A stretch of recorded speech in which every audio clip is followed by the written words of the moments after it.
if you're sensitive and you want being sensitive to be an asset in your life, these are the three things that I have found work for me. Maybe they'll work for you.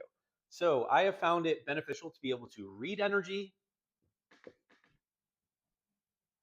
set energy, and clear energy. These are the three, and they all sort of feed each other in their own way. When I got started, because here's the thing, most sensitives, they feel energy, they experience it, but they're not really reading it. And the problem with that is you just, it's kind of like having a bunch of things thrown at you, but not knowing what's getting thrown at you. And the thing is, some of the things getting thrown at you can actually be very useful. It could be information on how you go about a situation, on who's your friend and who's a foe. That's oftentimes the first hit I get when I meet someone. When I meet someone, the very first thing that comes through is this a person I can trust? Is it somebody who I need to uh, be a little aware of, be on my toes? And there's a lot of other indicators, but those would be that's kind of like, if I were to make it black and white, that's the polarization that I get as one of the initial hits of how to interact with somebody. And there's other things, but it's really for me to know what's going to be best suited for our interaction, our relationship. So reading energy becomes very powerful. The only way you get to learn to read energy, though, is first you learn to clear energy, because as you're going about your day and different thoughts and feelings and energies are flooding your system, if you don't have a way of just flushing it down so it's not taking you over, you're not going to be able to read anything, because you just have all this stuff coming. You don't know really what's yours and what somebody else's. So the very first thing is to clear energy. And that's why I talk about the grounding cord. That's why I talk about learning how to call your energy back using the golden sun. I would recommend checking out that meditation if you haven't, or the other video I do on that. But once you learn to clear your energy, you start understanding what your unique energetic signature is. And while I'm okay at learning how to do these things, I am not good at writing. So you're just going to have to accept that. So you start learning what your unique energetic signature is. Why does that matter? Well, it matters for two reasons. One, how do you know what you're reading, whether you're reading something that's useful for you, that's related to who you are, or not? When I'm in a situation, if I notice I'm tight, or I notice I'm overwhelmed or a little bit off, first I tune in and I say, wait, what the heck is going on? I take the role of observer, and I'll go over that in another video. But then I read the situation and I say, okay, what in the situation is mine and what's not mine right now? Anything that's not mine isn't mine to take on, isn't mine to have to deal with. I just need to be aware of it, because I need to think, okay, is it because I'm around this person that I'm feeling this way? Is it because of the environment I'm in? Is it because I drank too much caffeine earlier today? Is it because I didn't drink enough water? Is it because I didn't have enough sleep?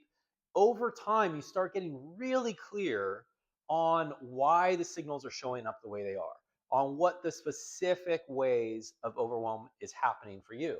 Being able to read this and get those answers in real time, or quick to real time, can help alleviate a lot of problems quickly. Because what if it was just, I am overstimulated because I had too much caffeine?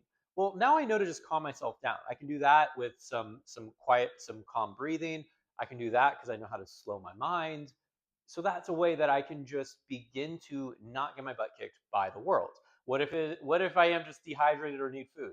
Easy solution. I just need to go get water or find food. What if I didn't have enough sleep? Well, then I probably need to, whatever's going on right now, I need to just suck up and understand it's probably going to be a bit brutal until I get the opportunity to rest. I'm also going to know I'm probably not going to commit to more activities or doing something in duration if I'm already fatigued. So anytime that I can recognize what's going on, now I get some feedback of what's a next useful thing to do. And I can also read information in terms of when somebody shares an event with me and they say, hey, do you want to go to this party? Or do you want to meet my friend, whoever it is? I usually even get a hit of, is this going to be a good place for me to go? Is this a place where I can really thrive? And then I have options. So if I get a no, the question is, do I have to go? And if yes, I'm still going to do my best to set the energy, But I also know on the read going on in, okay, I need to handle with care. I need to approach this in a certain way, in a cautious way. Maybe I'm going to hold back on what I share, or there's information I received that's wildly helpful to everything else. And again, it all started because I kind of understand my energetic signature, because I've done my clearing, and I do clearing all the time in real time, and I know how to read. I can read the energy of the situation. Now, I have gone through a few intuitive schools and programs to actually be able to do clairvoyant readings and healings and things like that. You don't need to know how to do that to get basic information of what is going to be helpful for you in a situation. What you do need to do is catalog what's going on. So you start recognizing similar signals over time, and maybe you can't recognize it in the moment, but you sort of almost get a deja vu effect where you think, I think I've had that before. Well, over time, oftentimes for me, it's after the day is done when I kind of go about and reflect on what was working and not working in my day. I can start recognizing, oh, that signal that I had where all of a sudden I was getting sweaty palms and things, that's happened before when I've been in conversations. What's similar related in that situation to previous? And I can sort of track and realize, oh, it was always at the end of the day. It was always after a certain way of working out. I can really clarify what might need to be adjusted in my day so that I don't have that. Or maybe I just say, okay, that's interesting to know, and I can go about things. So, but it started because I knew what my energetic signature was. So you can read, you can clear, and again, most people can't read. Most people in the world, because they're not sensitive, can't read the nuance of situations. So while you might think, oh, it's a lot to sort through, it's a lot to catalog, it's a lot to understand the meanings of these different experiences I'm having in my body and in my system, it's really powerful though. There's a lot of people who just can't. They just don't have the fine-tuned tools that you have, so they'll just never be able to read a situation. In fact, once you get good at reading and understanding your own things, people will come to you because you're the trusted advisor, if you choose to be, because you're one of the few people who actually does understand what's going on. And you know what? You don't ever have to be that if you don't want to be. It could just be like, for me, I almost see it as a wild card, or that I always have an ace up my sleeve. So when I get in a conversation with somebody, especially a salesperson, let's say, and I already got a hit of, hey, you're going to learn something from this person, but you shouldn't get sold by them. I already know that going in. That's a pretty powerful place to be, because now when they do all their scarcity tactics and all their fear-inducing tactics to try to get me to buy, or try to guilt me into buying, I already know that's their deal because I was able to read the situation. And that's what you can do too. You don't need to get taken by people once you start having your sensitivities work for you. And then comes this final part, which is actually learning to set your energy. Now, I did learn these initially in my psychic school, and I had to learn how to make them my own, because so it's interesting.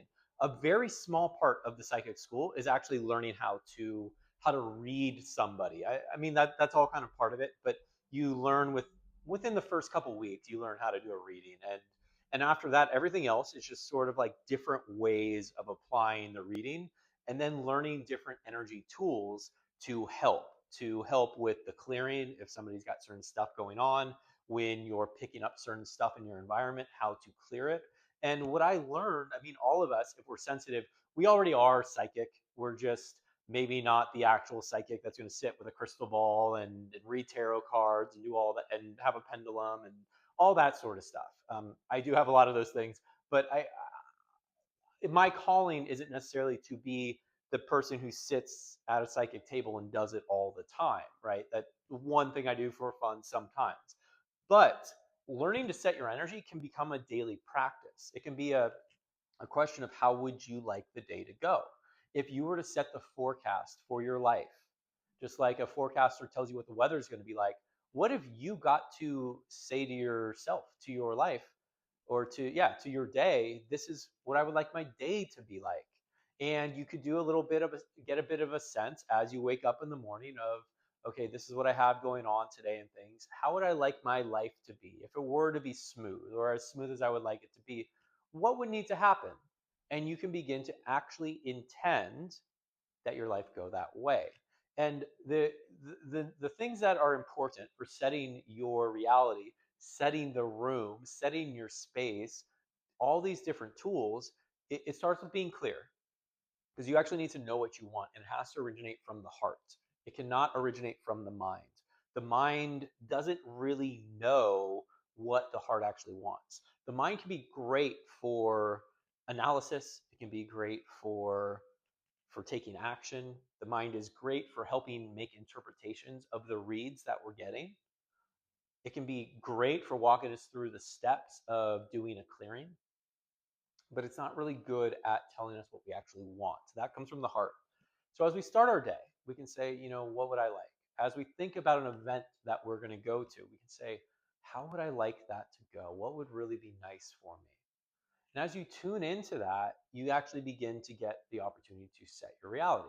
And there's a lot of steps to setting your reality. There's different visualizations that you can do.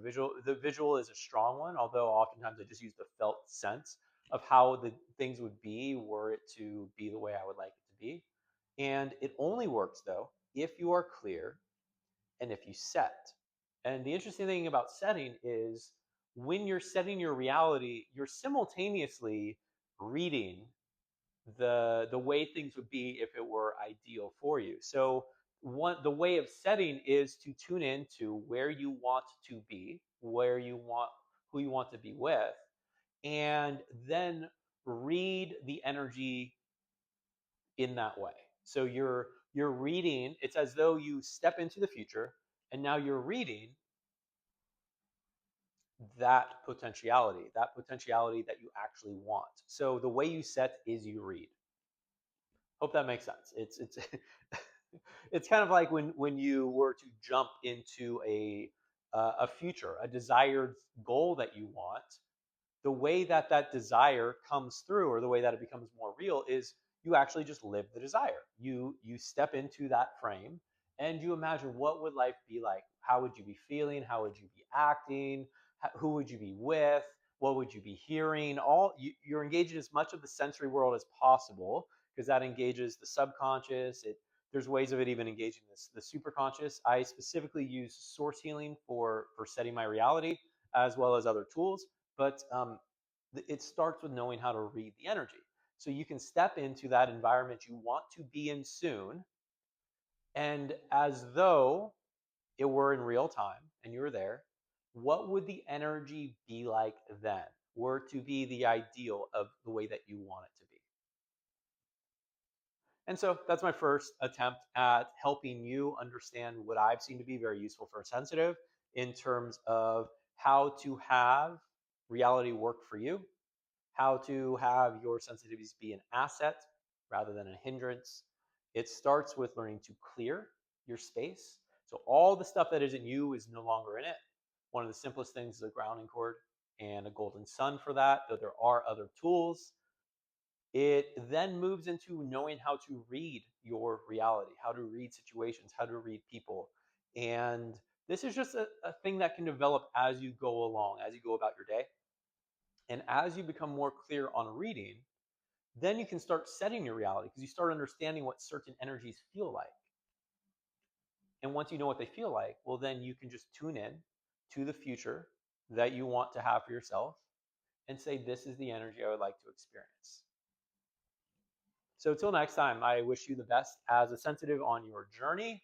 And please let me know what other questions you have. And if you haven't checked out the meditation that can really help you learn to clear, go ahead and check out that link wherever it is, because it's free and it can be wildly helpful in resetting you so that you can have an empowered life.